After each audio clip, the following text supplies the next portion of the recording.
આપણે એક સરસ પ્રવૃત્તિ કરવાની છે. આ પ્રવૃત્તિમાં એવું છે કે હું એક સરસ વાત કહીશ તમને, બરાબર? આ વાત જો ખોટી હોય તો તમારે જીભ બહાર કાઢીને હે હે હે કરવાનું, અને જો વાત સાચી હોય તો તમારે એમ કરવાનું. એક બાજુ નમી જવાનું, જમણી બાજુ, જમણી બાજુ જ તે. ચાલો, રેડી? ચાલો.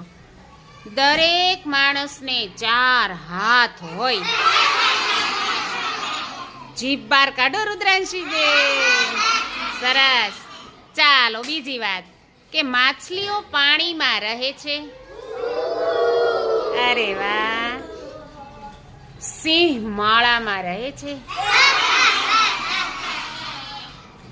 અને ભાઈ વિમાન તો પાણીની અંદર ઉડે.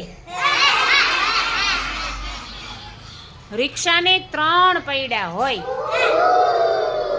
વાહ, બહુ સમજી ગયા હો ભાઈ.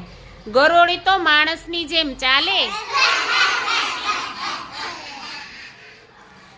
ઘડિયાળમાં 3 કાંટા હોય. વાહ, વેરી ગુડ. તરબૂચ કાપીએ તો ગોટલા નીકળે. કોથળો દફતર જેવડો મોટો હોય. વાહ, જો સાચું ખોટું સમજી ગયા. સરસ, બહુ સરસ. આ બધી વાત છે ને વિચારવા જેવી હોય. વિચારીને શું કરવું ને એ બધું તાત્કાલિક કરી શકીએ ને તો તમને આવડ્યું કહેવાય. બરાબર? સરસ. તાળી પાડજો તમારા માટે.